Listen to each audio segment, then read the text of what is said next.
ಮಾಜಿ ಪ್ರಧಾನಮಂತ್ರಿ ಎಚ್.ಡಿ. ದೇವೇಗೌಡ ಅವರ ಧರ್ಮಪತ್ನಿ ಸರಳತೆಯ ಸಾಕಾರ ಮೂರ್ತಿ ಚೆನ್ನಮ್ಮ ದೇವೇಗೌಡರ ನಿಧನಕ್ಕೆ ಅರ್ಕಲಗೂಡು ಪಟ್ಟಣದ ಆನಕರು ವೃತ್ತದಲ್ಲಿ ರೈತ ಸಂಘದ ವತಿಯಿಂದ ಭಾವಪೂರ್ಣ ಶ್ರದ್ಧಾಂಜಲಿ ಸಲ್ಲಿಸಲಾಯಿತು. ರೈತ ಸಂಘದ ಪದಾಧಿಕಾರಿಗಳು, ಸದಸ್ಯರು ಮತ್ತು ಸಾರ್ವಜನಿಕರು ಚೆನ್ನಮ್ಮ ಅವರ ಭಾವಚಿತ್ರಕ್ಕೆ ಪುಷ್ಪ ನಮನ ಸಲ್ಲಿಸಿ 2 ನಿಮಿಷ ಮೌನಾಚರಣೆ ಮಾಡುವ ಮೂಲಕ ಅಗಲಿದ ಚೇತನಕ್ಕೆ ಗೌರವ ಸೂಚಿಸಿದರು. ಈ ಸಂದರ್ಭದಲ್ಲಿ ರೈತ ಸಂಘದ ಅಧ್ಯಕ್ಷ ಭುವನೇಶ್ ಮಾತನಾಡಿ, ಚೆನ್ನಮ್ಮ ಅವರು ಅಪ್ಪಟ ಸರಳತೆ, ಸಜ್ಜನಿಕೆ ಮತ್ತು ತ್ಯಾಗಮಯ ಜೀವನದ ಪ್ರತೀಕವಾಗಿದ್ದರು.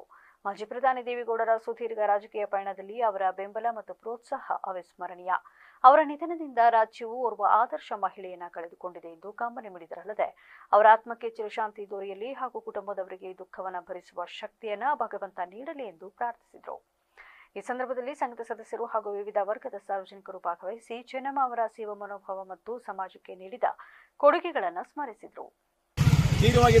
ಅವರಿಗೆ ಕರ್ನಾಟಕ ಅರ್ಕೋಡ್ ತಾಲೂಕಿನ ಎಲ್ಲ ರೈತರು ಇವತ್ತು ಶ್ರದ್ಧಾಂಜಲಿ ಅರ್ಪಿಸಿ, ಯಾಕೆಂದ್ರೆ ಇವತ್ತು ಕನ್ನಡಿಗ, ಹೆಮ್ಮೆಯ ಕನ್ನಡಿಗ ಮಣ್ಣಿನ ಮಗ ದೇವೇಗೌಡರು ಇವತ್ತು ಕೆಂಪುಕೋಟೆಯಲ್ಲಿ ಬಾವುಟ ಹಾರಿಸಿ ಅದಕ್ಕೆ ಬೆನ್ನೆಲುಬಾಗಿ ಇವತ್ತು ಏನೇ ದೇವೇಗೌಡರ ಮನೆ ಮುಂದುವರಿಬೇಕು, ಮಕ್ಕಳು ವಿದ್ಯಾಭ್ಯಾಸ ಆಗಬೇಕು, ಅವ್ರ ಮೊಮ್ಮಕ್ಕಳು ಎಲ್ಲ ಬೆಳವಣಿಗೆ ಆಗಬೇಕು ಅಂದ್ರೆ ಚೆನ್ನಮ್ಮನ ಪಾತ್ರ ಅಪಾರವಾಗಿದೆ.